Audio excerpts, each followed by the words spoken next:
الحمد لله وحده والصلاة والسلام على من لا نبي بعده أما بعد فأعوذ بالله من الشيطان الرجيم بسم الله الرحمن الرحيم لا يمسه إلا المطهرون وقال النبي صلى الله عليه وسلم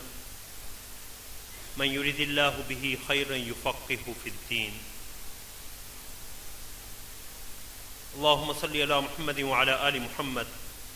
كما صليت على إبراهيم وعلى آل إبراهيم إنك حميد مجيد اللهم بارك على محمد وعلى آل محمد كما باركت على إبراهيم وعلى آل إبراهيم إنك حميد مجيد أما بعد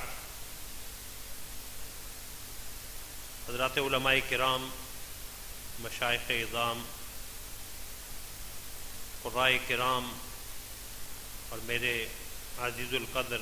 طلبہ ساتھیوں، میں یہاں کسی عالم کی حیثیت سے، خطیب کی حیثیت سے حاضر نہیں ہوا، نہ میں اس پائے کا کوئی آدمی ہوں۔ اپنے گھر میں اپنے عزیزوں سے، اپنے بچوں سے، اپنے چھوٹے بھائیوں سے کچھ دل کی باتیں عرض کرنے کا ارادہ ہے، اور ان اکابر کے سامنے انہی کا پڑھایا ہوا سبق، انہی کی تعلیم و توجیہ یاد دہانی کے لیے، تذکیر کے لیے پیش کرنے کا ارادہ ہے۔ دعا فرمائے اللہ رب العزت مجھے حق بات احسن پیرائی میں کہنے کی توفیق عطا فرمائے، جو میں کہوں آپ سنیں، اللہ رب العزت ہم سب کو عمل کی توفیق عطا فرمائے۔ میری ان گزارشات کے اولی مخاطب میرے دائیں طرف بیٹھے وہ عزیز طلبہ و طالبات ہیں، عزیز طلبہ ہیں جنہیں اللہ رب العزت نے قرآن جیسی عظیم نعمت عطا فرمائی ہے، اور یہاں بھی دائیں جانب ہیں، اور انشاءاللہ ثم انشاءاللہ قیامت والے دن بھی اصحاب الیمین میں ہی ان کا شمار ہوگا۔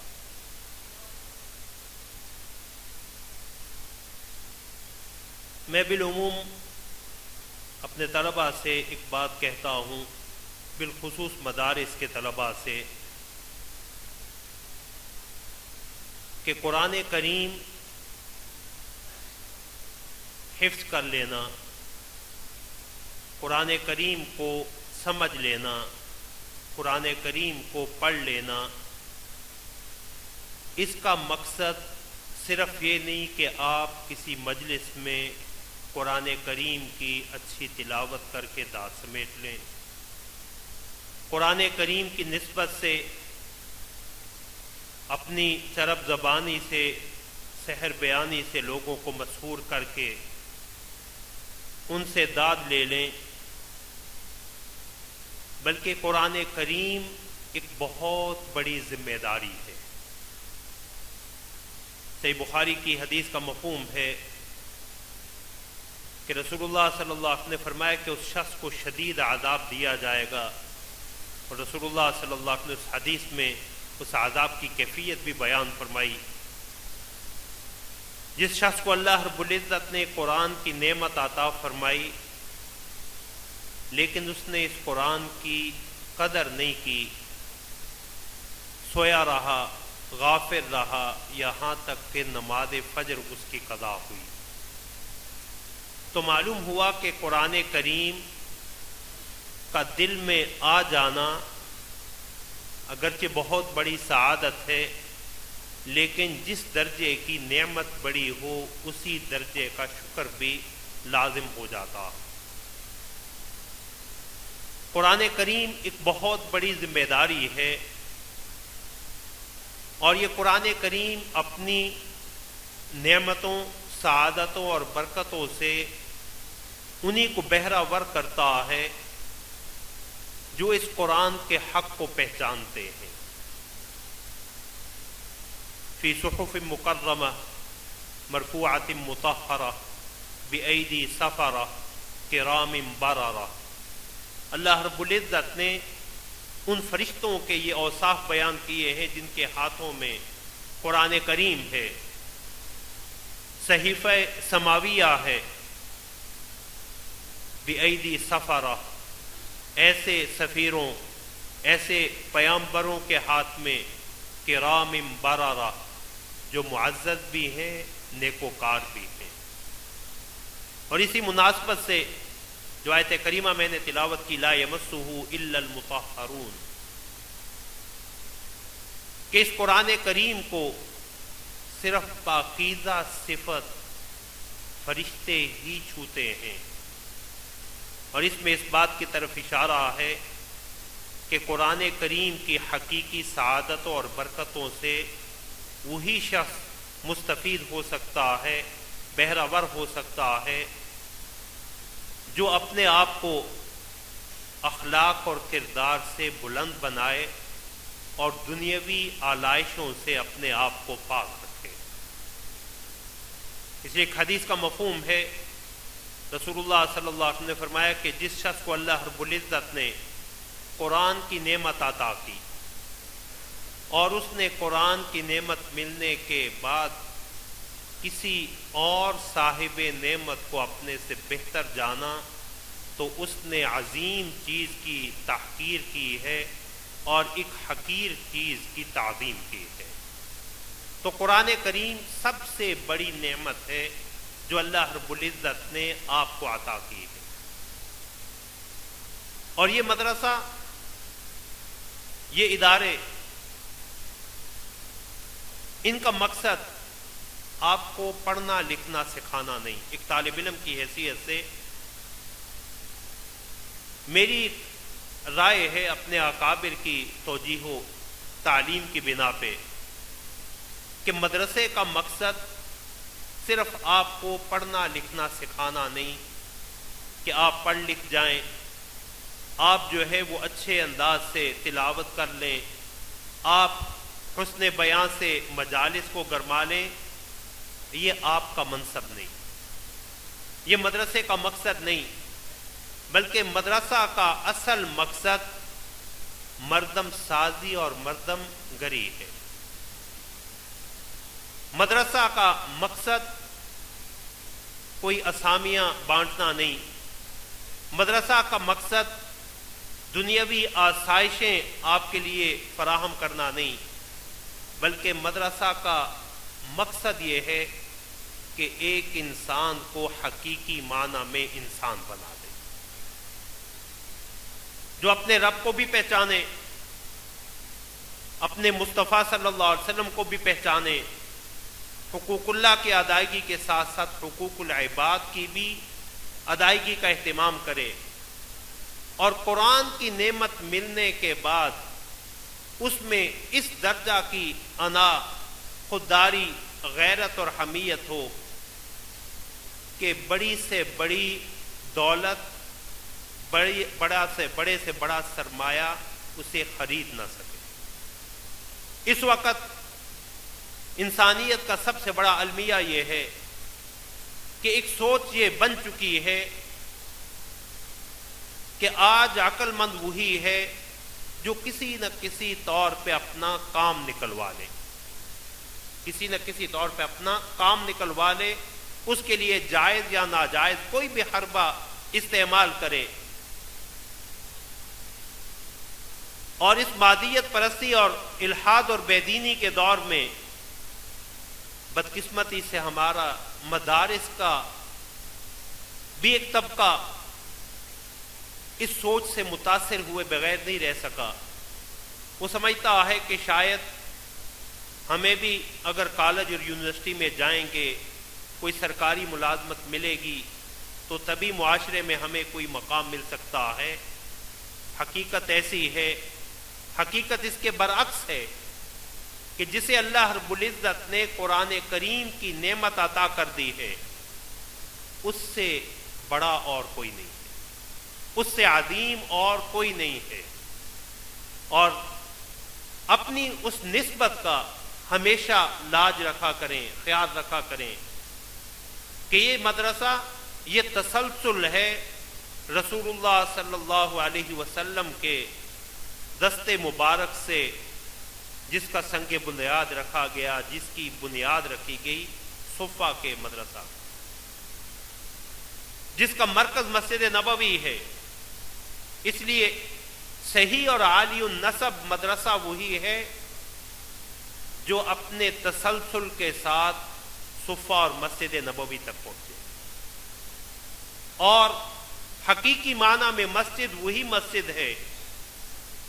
جو بیت اللہ یا مسجد نبوی تک پہنچتی ہو۔ اور اگر کوئی مرکز، کوئی ادارہ نام تو مسجد رکھ لے، نام مدرسہ رکھ لے، لیکن اپنے اس اصل مقصد سے، جو اس کی تاسیس کا بنیاد کا مقصد تھا، اس سے غافل ہو جائے، تو نام تو قرآن اسے مسجد کا دیتا ہے لیکن مسجد ضرار کا دیتا ہے۔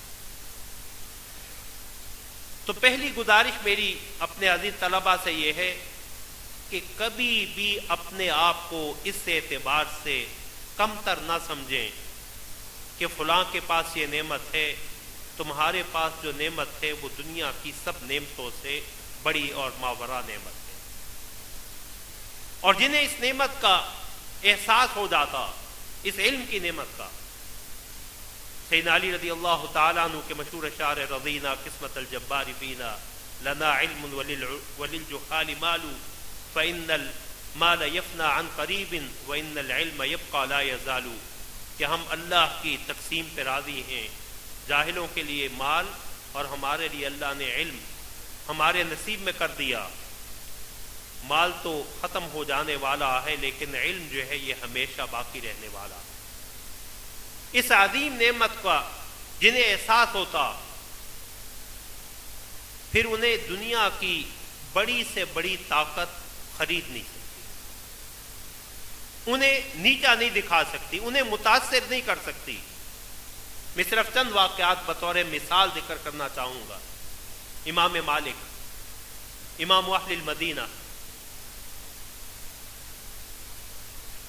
اموی دور کے آخر میں اور عباسی دور کے آغاز میں امام مالک رحمۃ اللہ علیہ مسجد نبوی میں درس حدیث میں مصروف ہیں، اور اس وقت فن حدیث میں امام مالک رحمۃ اللہ علیہ کے پائے کا اور کوئی شخص نہیں، کوئی عالم نہیں۔ خلیفہ وقت درخواست پیش کر رہا کہ اگر آپ مناسب سمجھیں تو میرے بیٹوں مامون اور امین کو قصر خلافت میں آ کے حدیث پڑھا دیا کر۔ اب امام مالک رحمۃ اللہ علیہ، یہ وہ استغنا اور خودداری ہے جو دین کی نعمت کی عظمت کا استحضار دل میں پیدا ہونے کے بعد آتی ہے۔ امام مالک رحمۃ اللہ علیہ نے فرمایا کہ اس دین کو عزت آپ کے گھرانے اور اسی قصر خلافت نے دی ہے، اب زیبا نہیں دیتا کہ اسی قصر خلافت سے دین کی اور حدیث کی تدلیل کا سلسلہ شروع کیا جائے۔ پڑھنا ہے صاحبزادگان آئیں اور عام حلقہ درس میں بیٹھ کے ہی سبق پڑھیں گے اور سنائیں۔ خلیفہ منصور عباسی خلیفہ کے دور میں غالباً حضرت عطا یا طاؤس رحمۃ اللہ علیہ کے حوالے سے آتا، بڑے دربار میں یہ علم کی طاقت ہے، یہ قرآن کی حدیث کی طاقت ہے۔ بڑے دربار میں خلیفہ کو نصیحت کی اور حاضرین مجلس کہتے ہیں ہم نے اپنے کپڑے سمیٹ لیے کہ ابھی سر قلم کرنے کا حکم آئے گا، ان کے خون ناحق سے اپنے کپڑوں کو تو بچا لیں۔ لیکن یہ دین کی ہیبت، دین کا جلال، خلیفہ وقت مبہوت ہے، اور اپنے غصے پہ قابو پانے کے لیے، بات کا رخ موڑنے کے لیے کہنے لگا یہ آپ کے نزدیک جو قلم دوات پڑا ہے یہ تو مجھے ذرا پکڑا دیں۔ امام عطا رحمۃ اللہ علیہ فرماتے ہیں یہ قلم اور دوات میں تیرے ہاتھ میں نہیں دے سکتا،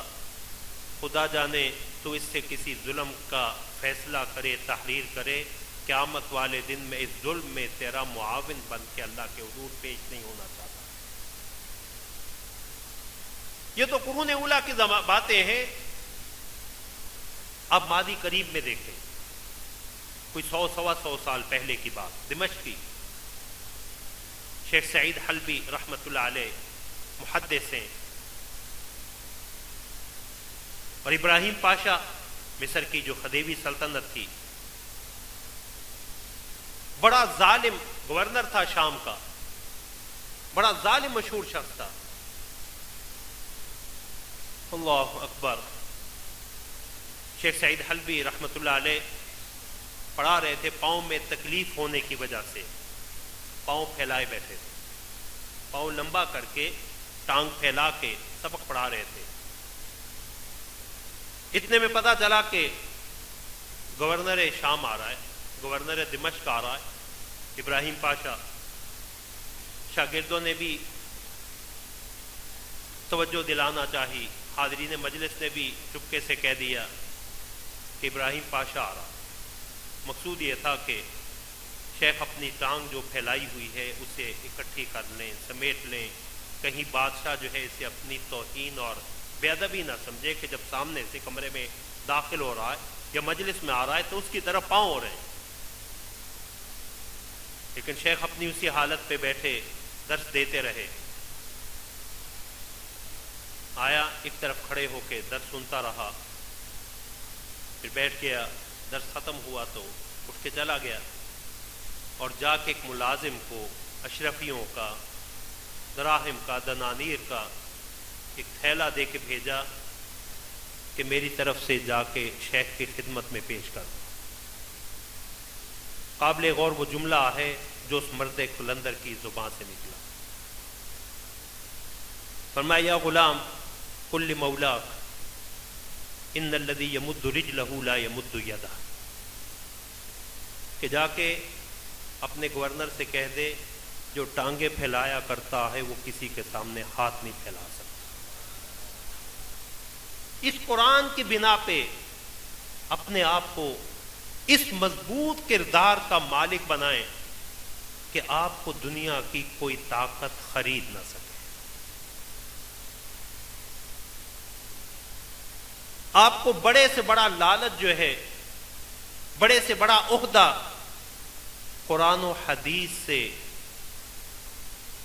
دور نہ کر سکے۔ اور اگر آپ اس مقصد میں کامیاب ہیں تو یہی مدرسہ کا مقصد تعلیم ہے۔ حضرات صحابہ کی زندگی دیکھیے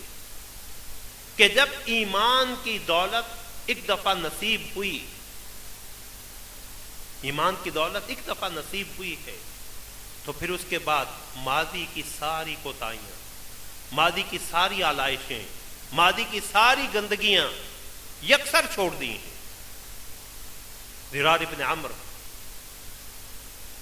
رسول اللہ صلی اللہ علیہ وسلم کو شہید کرنے کے ارادے سے، رسول اللہ طواف کر رہے ہیں، مکی زندگی کا واقعہ، اور طواف کرنے والے لوگوں میں شامل ہوا کہ موقع ملتے ہی معاذ اللہ رسول اللہ صلی اللہ علیہ وسلم پہ دسترازی کروں گا۔ اللہ نے بدریہ وہی بتلا دیا۔ تو رسول اللہ صلی اللہ علیہ وسلم جب ضرار ابن عمرو قریب آیا، آدمی صحابی بنے قریب آئے تو پوچھا ضرار کس نیت سے، کس ارادے سے آئے؟ کہا کوئی ارادہ نہیں، بیت اللہ کا طواف کر رہا ہوں۔ تو رسول اللہ صلی اللہ علیہ وسلم مسکرا دیے اور پھر اپنا نبوت کا مبارک ہاتھ جو ہے ضرار ابن عمرو کے سینے پہ رکھا۔ ضرار کہتے بس پیغمبر کے صلی اللہ علیہ وسلم کے دست مبارک کے لمس کی دیر تھی، دل کی ساری غلاظتیں اور گندگیاں دور ہو گئیں۔ زبان سے نکلا اشہد ان لا الہ الا اللہ واشہد ان محمد رسول اللہ۔ اور جو اس ارادے سے طواف میں شامل ہوا تھا، شریک ہوا تھا کہ پیغمبر اسلام کو نقصان پہنچاؤں گا، اب پیغمبر صلی اللہ علیہ وسلم کا محافظ بن کے مشرکین مکہ کی ایذا سے بچانے کے ارادے سے رسول اللہ صلی اللہ علیہ وسلم کے کبھی دائیں چل رہے ہیں، کبھی بائیں چل رہے ہیں، کبھی آگے آ رہے ہیں، کبھی پیچھے آ رہے ہیں، کہ رسول اللہ صلی اللہ علیہ وسلم کی طرف کوئی بڑھنے نہ پائے۔ آپ کو جب اللہ رب العزت نے قرآن کی نعمت عطا کی، جو حدیث مبارک میں نے تلاوت کی، من یرید اللہ بہ خیرا یفقہہ فی الدین، اللہ جس کے ساتھ خیر چاہتے، یہ نہیں اسے گاڑی دے دیتے، اسے عہدہ دے دیتے، اسے کوئی منصب دے دیتے، اسے بینک بیلنس مل جاتا، یفقہہ فی الدین، اللہ اسے دین کی سمجھ بوجھ عطا فرما دیتے۔ بدقسمتی سے اس الحاد اور مادیت پرستی کے دور میں اصحاب مدارس احساس کمتری اور احساس کہتری کا شکار ہونا شروع ہوئے۔ صرف بطور مثال کہنا چاہوں گا، ابھی ہم نے مغرب کی نماز پڑھی، اللہ رب العزت قبول فرمائیں، ذرا اندازہ لگائیں کہ ہماری اس مغرب کی نماز جو ہم نے امام ابو حنیفہ رحمۃ اللہ علیہ نے احادیث کی شرح کرتے ہوئے، وضاحت کرتے ہوئے ہمیں جو نماز کا طریقہ فقہ حنفی کی صورت میں ملا، اس نماز میں اپنے سے لے کے امام ابو حنیفہ رحمۃ اللہ علیہ تک ذرا تصور کریں کتنے آدمی ابو حنیفہ رحمۃ اللہ علیہ کے کھاتے میں جا رہے ہیں۔ بس آپ اپنے اندر سب سے بنیادی چیز، اپنے آپ کو کبھی بھی کمتر اور حقیر نہ سمجھیں، اللہ کا ہمیشہ اپنے اوپر یہ احسان سمجھیں کہ اللہ نے آپ کو قرآن کریم کے لیے چن لیا، قرآن کریم کے لیے منتخب کیا۔ مولانا منظور نعمانی رحمۃ اللہ علیہ نے ایک جگہ لکھا کہ میں دوران سفر، ٹرین کا سفر تھا، ایک شخص کو دیکھا کہ وہ میری تحریر کردہ کوئی کتاب پڑھ رہا تھا، تو کہا مجھے بڑی خوشی ہوئی، اور پھر انہوں نے اگلا جملہ لکھا کہ اگر میں بندہ ہو کہ میری کتاب کوئی پڑھے تو مجھے خوشی ہوتی ہے، وَلِلَّهِ الْمَثَلُ الْأَعْلَى، وہ اللہ جس کے لیے بلند و بالا مثالیں ہیں، اگر کوئی اس کی کتاب پڑھتا ہوگا تو اسے کتنی خوشی ہوتی ہوگی، اس کی کتنی رحمتیں متوجہ ہوتی ہوں گی۔ تو ضرورت اس چیز کی ہے کہ اپنے آپ کو اس تعلق اور نسبت کا استحضار رکھیے کہ یہ جو نسبت اللہ رب العزت نے آپ کو عطا کی ہے، قرآن کی نسبت، یہ بہت بڑی نسبت ہے، بہت عظیم نسبت ہے۔ آج ہم حضرات ائمہ کا، حضرات قراء کا، مشائخ کا جو عقیدت کے ساتھ تذکرہ کرتے ہیں، وہ ان کے مال و دولت کی بنا پہ نہیں، بڑے بڑے حکمرانوں کو آج کوئی نہیں جانتا، لیکن اب بھی امام شافعی کا نام آئے، امام احمد کا نام آئے، امام مالک کا نام آئے، امام ابو حنیفہ رحمۃ اللہ علیہ کا نام آئے، ہمارے سر عقیدت سے جھک جاتے ہیں، ان کے تذکرے سے ہماری آنکھیں نم ہو جاتی۔ یہ ان کے مال و دولت کی بنا پہ نہیں تھا، ان کے دین کے ساتھ اور اس قرآن کے ساتھ اخلاص کی بنا پہ تھا۔ تو میری اپنے ان عزیز طلباء سے صرف اور صرف ایک گھر کا فرد ہونے کی حیثیت سے، آپ کا بھائی ہونے کی حیثیت سے، بڑا ہونے کی حیثیت سے ایک ہی آپ سے گزارش لے کے میں آیا تھا آج لاہور سے کہ کبھی بھی اپنے آپ کو حقیر نہ سمجھیں، کبھی بھی، اور اس نعمت کی جس قدر آپ قدر کریں گے اسی قدر جو ہے وہ اللہ رب العزت آپ کو نعمتوں سے مزید نوازیں گے۔ یہ اللہ کا ضابطہ، تو لا یمسہ الا المطہرون کو سامنے رکھتے ہوئے اپنے آپ کو گناہوں کی آلائشوں سے، ترک فرائض سے اپنے آپ کو بچائیں، فرائض میں سستی نہ ہونے پائے، اللہ کی نافرمانی سے اپنے آپ کو بچائیں۔ یہی اس قرآن کی جو ہے وہ قدر ہے، اور معاذ اللہ ثم معاذ اللہ اگر قرآن کی یہ قدر نہ کی تو رسول اللہ صلی اللہ علیہ وسلم نے اسی قرآن کی نسبت کا حوالہ دیتے ہوئے تنبیہ بھی فرما دی، یا اہل القرآن لا تتوسد القرآن، اہل قرآن، اللہ نے تمہیں قرآن کی نسبت تو دے دی، لیکن صرف اسی نسبت پہ تکیہ اور ٹیک لگا کے نہ بیٹھے رہنا کہ ہم اہل قرآن ہیں۔ وَاتْلُوهُ حَقَّ تِلَاوَتِهِ آنَاءَ اللَّيْلِ وَآنَاءَ النَّهَارِ وَأَفْشُوهُ وَتَغَنَّوْهُ وَلَا تُعَجِّلُوا لَهُ ثَوَابًا، کہ دیکھو قرآن کریم کو پھیلانا، قرآن کریم کو اچھے انداز سے پڑھنا، قرآن کریم کی دن رات تلاوت، کو اپنا معمول بنانا اور اس قرآن سے دنیاوی اجر و ثواب کے طلبگار نہ بننا۔ فَإِنَّ لَهُ عِندَ اللَّهِ ثَوَابًا، کیونکہ دنیا اپنی تمام تر وسعتوں کے ساتھ اللہ رب العزت کے کلام کے ایک آیت کا بھی جو ہے وہ بدل نہیں بن سکتی۔ امام ابن تیمیہ رحمۃ اللہ علیہ کو جب قید کی سزا سنائی گئی تو فرمایا مجھے کوئی قید کیسے کر سکتا ہے، میرے دل میں میری جنت موجود ہے، میرے دل میں قرآن ہے، دل میں رسول اللہ کا فرمان ہے۔ میں جہاں ظاہری قید و بند کی صعوبتیں تو ہوں گی، لیکن مجھے قرآن اور حدیث کی نعمت کے ہوتے ہوئے کوئی قید نہیں کر سکتا۔ بس اپنے اندر اس خودداری کو پیدا کریں، قرآن کے ساتھ، مدرسہ کے ساتھ اپنے تعلق کو ہمیشہ اپنے لیے باعث فخر سمجھیں۔ وآخر دعوانا الحمدللہ رب العالمین۔